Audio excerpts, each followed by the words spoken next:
Hi friends, ಎಲ್ರಿಗೂ ನಮಸ್ಕಾರ. ರಾಯರ ಕೃಪೆ ಯೂಟ್ಯೂಬ್ ಚಾನಲ್ಗೆ ಎಲ್ಲರಿಗೂ ಸ್ವಾಗತ. ಇವತ್ತು ತುಂಬ ಈಸಿಯಾಗಿ ಚಿಕನ್ ಸಾಂಬಾರು ಹೇಗೆ ಮಾಡೋದು ಅಂತ ಹೇಳ್ಕೊಡ್ತಾ ಇದ್ದೀನಿ. ಒಂದು ಕುಕ್ಕರ್ ಇಟ್ಕೊಳ್ಳಿ. ಒಂದು ಕುಕ್ಕರಿಗೆ ಸ್ವಲ್ಪ ಎಣ್ಣೆ ಹಾಕ್ಕೊಂಡು ಒಂದು 4ರಿಂದ 5 ಈರುಳ್ಳಿ ಸಣ್ಣದಾಗಿ ಕಟ್ ಮಾಡ್ಕೊಂಡು ಹಾಕ್ಕೊಳ್ಳಿ.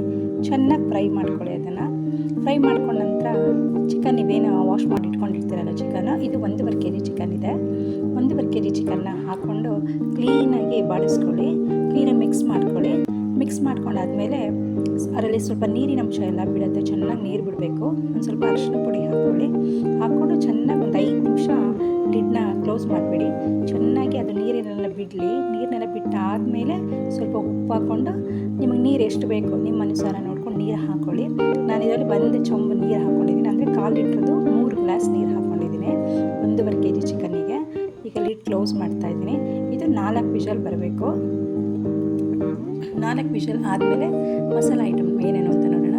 ಬ್ಯಾಡಗಿ ಮೆಣಸಿನ್ಕಾಯಿ ತೊಗೊಂಡಿದ್ದೀನಿ, ಬೆಳ್ಳುಳ್ಳಿ, ಟೊಮೊಟೊ ಮತ್ತು ಈರುಳ್ಳಿ, ಸ್ವಲ್ಪ ಚಕ್ಕೆ, ಲವಂಗ, ಆಮೇಲೆ ಇದು ಬಡೆ ಸೊಂಪು ಅಂತಾರಲ್ಲ, ಬಡೆ ಸೊಂಪು, 2 ಏಲಕ್ಕಿ ತೊಗೊಂಡಿದ್ದೀನಿ, ಸ್ವಲ್ಪ ಧನಿಯಾಕಾಳು, 4ರಿಂದ 5 ಸ್ಪೂನ್ ಧನಿಯಾಕಾಳು ತೊಗೊಂಡಿದ್ದೀನಿ.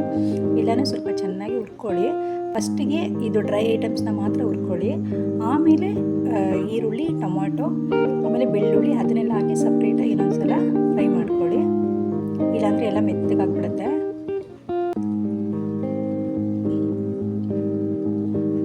ಚೆನ್ನಾಗಿ ಫ್ರೈ ಆಗಬೇಕದು. ಟೊಮೊಟೊ ಫುಲ್ಲು ಮೆತ್ತಗಾಗಬೇಕು. ಚೆನ್ನಾಗಿ ಮಾಡಿಸ್ಕೊಳ್ಳಿ.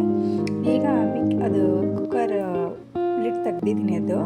ಅದು ಸ್ವಲ್ಪ ವೀಡಿಯೋ ಮಾಡೋಕ್ಕಾಗಲಿಲ್ಲ. ಲಿಡ್ ಅದು ತೆಗ್ದಾದ್ಮೇಲೆ ಈಗ ನೀವು ಮಸಾಲೆ ಎಲ್ಲನೂ ಮಸಾಲೆ ಮಾಡ್ಕೊಂಡಿದ್ದೀರಲ್ಲ, ಮಿಕ್ಸಿ ಮಾಡ್ಕೊಂಡಿದ್ದೀರಲ್ಲ, ಅದನ್ನು ತಂದು ಒಂದು ಪಾತ್ರೆ ಹಾಕ್ಕೊಂಡು ಸ್ವಲ್ಪ ಚಿಕನ್ ಮಸಾಲ ಹಾಕ್ಕೊತಾ ಇದ್ದೀನಿ. ಆಚೆ ಅವ್ರದ್ದು ಚಿಕನ್ ಮಸಾಲ ಈಗ ಸ್ವಲ್ಪ ಚೆನ್ನಾಗಿ ಕುದಿ ಬಂದಮೇಲೆ ಸ್ಟವ್ ಆಫ್ ಮಾಡಿದ್ರೆ ಸಾಕು. ನಿಮ್ಗೇನಾದ್ರು ಉಪ್ಪೇನಾದ್ರು ಸ್ವಲ್ಪ ಕಡಿಮೆ ಆಯಿತು ಅಂದರೆ ನೀವು ಬೇಕಿದ್ರೆ ಸ್ವಲ್ಪ ಉಪ್ಪು ಕೂಡ ಆ್ಯಡ್ ಮಾಡ್ಕೊಬೋದು. ಈಗ ಸ್ವಲ್ಪ ನೋಡಿ ಚೆನ್ನಾಗಿ ಕುದೀತಾ ಇದೆ. ಈಗ ಸ್ವಲ್ಪ ಕೊತ್ತಂಬರಿ ಸೊಪ್ಪು ಸಣ್ಣದಾಗಿ ಕಟ್ ಮಾಡಿಕೊಂಡು ಕೊತ್ತಂಬರಿ ಸೊಪ್ಪು ಹಾಕ್ಕೊಳ್ಳಿ. ನೋಡಿ, ಆಯಿತು, ಚಿಕನ್ ಸಾಂಬಾರು ರೆಡಿ ಆಯಿತು. ಎಷ್ಟು ಸುಲಭ ಫ್ರೆಂಡ್ಸ್, ಆರಾಮಾಗಿ ಮನೇಲಿ ನೀವೇ ಮಾಡ್ಕೊಬೋದು. ಇದು ಅನ್ನ, ಸಾರು, ಚಪಾತಿ, ದೋಸೆ, ಯಾರಿಗೆಲ್ಲ ಈ ರೆಸಿಪಿ ಇಷ್ಟ ಆದರೆ ಪ್ಲೀಸ್ ಲೈಕ್, ಸಬ್ಸ್ಕ್ರೈಬ್ ಮಾಡಿ. Thank you.